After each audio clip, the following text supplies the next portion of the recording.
Let's say that. The Gruffalo's Child by Julia Donaldson. The Gruffalo said that no Gruffalo should ever set foot in the deep dark wood. Why not? Why not? Because if you do, the big bad mouse will be after you. I met him once, said the Gruffalo. I met him a long time ago. What does he look like? Tell us, Dad. Is he terribly big and terribly bad? I can't quite remember, the Gruffalo said. Then he thought for a minute and scratched his head. The big bad mouse is terribly strong, and his scaly tail is terribly long. His eyes are like pools of terrible fire, and his terrible whiskers are tougher than wire. One snowy night when the Gruffalo snored, the Gruffalo's child was feeling bored. The Gruffalo's child was feeling brave, so she tiptoed out of the Gruffalo cave. The snow fell fast and the wind blew wild. Into the wood went the Gruffalo's child. Aha! Oh-ho! A trail in the snow. Whose is this trail and where does it go? A tail poked out of the log pile house. Could this be the tail of the big bad mouse? Out slid the creature. His eyes were small, and he didn't have whiskers, no, none at all.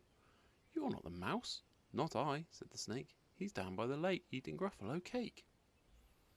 The snow fell fast and the wind blew wild. I'm not scared, said the Gruffalo's child. Aha! Oh-ho! Marks in the snow. Whose are these claw marks? Where do they go? Two eyes gleamed out of a treetop house. Could these be the eyes of the big bad mouse? Down flew the creature. His tail was short, and he didn't have whiskers of any sort. You're not the mouse. Twahoo, not I. But he's somewhere nearby eating Gruffalo pie. The snow fell fast and the wind blew wild. I'm not scared, said the Gruffalo's child. Aha! Oh-ho! A track in the snow. Whose is this track and where does it go? Whiskers at last, and an underground house. Could this be the home of the big bad mouse? Out slunk the creature. His eyes weren't fiery, his tail wasn't scaly, his whiskers weren't wiry. You're not the mouse. Oh no, not me. He's under a tree drinking Gruffalo tea. It's all a trick, said the Gruffalo's child, as she sat on a stump where the snow lay piled. I don't believe in the big bad mouse. But here comes the little one out of his house. Not big, not bad, but a mouse at least. You'll taste good as a midnight feast. Wait, said the mouse, before you eat, there's a friend of mine that you ought to meet. If you'll let me hop onto a hazel twig, I'll beckon my friend so bad and big. The Gruffalo's child unclenched her fist. The big bad mouse? So he does exist. The mouse hopped into the hazel tree. He beckoned and said, just wait and see. Out came the moon. It was bright and round. A terrible shadow fell onto the ground.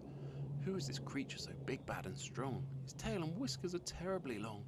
His ears are enormous and over his shoulder he carries a nut as big as a boulder. The big bad mouse, yelled the Gruffalo's child. The mouse jumped down from the twig and smiled. Aha! Oh-ho! Prints in the snow. Whose are these footprints? Where do they go?